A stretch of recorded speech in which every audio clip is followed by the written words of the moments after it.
Today I'm going to do a video that I saw Leah from Drums of Autumn do, where I predict what my next 5-star reads are going to be. This is such a fun video because it really motivates me to actually pick up some books on my TBR pile that I haven't got round to reading but that I think I'm going to really enjoy. So I'm actually going to go into this first one because I've started reading it. I'm only about 30 pages in. But that is Vicious by V.E. Schwab.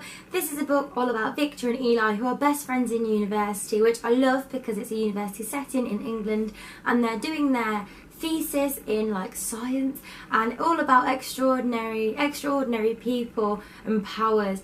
But all that I know is that their thesis go sort of terribly wrong and they get superpowers, and it keeps flashing back to this while they're in the present day completely enemies, and Victor's just got out of prison and he's hunting Eli down, and I don't know how it goes from them being best friends at uni to being enemies. Like, Victor is already one of my favourite characters of all time. I love him already. I really hope he's not awful, but I think I'd forgive him anyway because I just love him.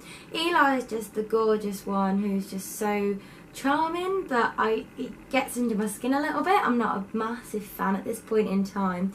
And it's just so good straight away. I love the writing style. I've read This Savage Song and The Archive, which are both young adult, so I probably should have read Dark Duet to finish off that duology before going on to this, but I couldn't help myself because I've been wanting to read this for so long and I just know it's going to be 5 stars. The next book I've literally had for years and I don't know why I haven't picked it up because both of the books that I've read by this author have got 5 stars, and that is Khaled Hosseini with this book and The Mountains Echoed. 1,000 Splendid Suns and The Coat Runner both get 5 stars from me. I absolutely adored them, and this book follows the same line, so I don't see why I would dislike it at all. It's set in Afghanistan in the 1950s and follows Abdullah and his sister Pari, who live in the village of Shatbag, I think, I'm not entirely sure, and with their father Sabor and their stepmother. And Sabor is a really poor man and he tries to do his best for his family, so Abdullah and Pari have developed this really close relationship, and the love of these two siblings is just going to be something that I really enjoy. In The Coat Runner, the two boys' friendship, I can't remember their name, but their friendship is just the strongest. It just makes me feel really emotional, and obviously in 1,000 Splendid Suns there's that great relationship. It just, they write them so well, does Khaled Hosseini. Absolutely, I'm going to adore it. And it's all about them travelling to Kabul, which is the capital of Afghanistan, probably in search of a better life or some sort of a change of fate, to get away from their really poor lifestyle. But it says that they find some sort of twist and turn their fates into wine and change for the worse or better. I'm not entirely sure. But this is quite a chunky book, which is probably what's put me off, but I'm going to get around to it so soon because I know that I'm going to enjoy it, and it feels like sort of an autumny book, especially because it's set in the 1950s.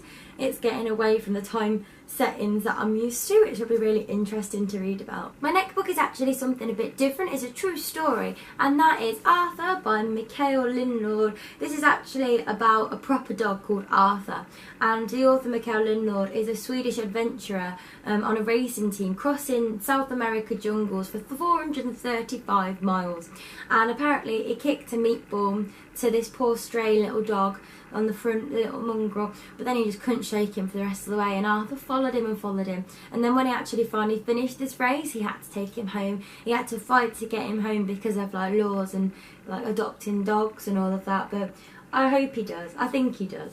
And I just can't wait to read this because it's a true story, which is something I don't normally read, so I'm great to hear about people's lives, and just, it's got a dog in it and it's a true story. I feel like it's just going to make me cry and be happy, and as long as the writing style is good, because obviously he's an adventurer, not an author, but well, he's an author now. So hopefully it's going to be fab, and I will let you know how good this is because I'm going to fly for it because it's only tiny. And the last book that I think is going to get 5 stars, which I'm hopefully going to read before Christmas because it's a very autumny book and I'm going to get around to it, is Outlander by Diana Gabaldon. I don't really support this author, but I've been wanting to read Outlander for a really long time. This was a present from Laura probably a few Christmases ago now, and she says I love it and I think I'd love it. It's all about a woman who's gone on a second honeymoon with her husband, who actually walks through like a circle of stone or something, and she's transported back to like 1700 Scotland, and she has to like become an outlander and fight like the Jacobites, and it just sounds really cool. And apparently there's lots of fit Scottish men, and I've read a snippet and it just sounds really quirky and fun. Again, it's probably just the size that's put this off for me, but it's such a long series as well, but I have a feeling that just everything about this book is going to be something I really enjoy, and I think it's going to get 5 stars from me. So those are all the books that I want to read in the next couple of months that I think are going to get 5 stars. I'll let you know how I think. I'll probably do like a mini reflection video on this to wrap them all up in a few months, so I'll let you know when that's going to be, and I'll probably link it down below when the time comes. Let me know down below all your TBR reads that you think are going to get 5 stars, and I'll see you in the next video. Bye!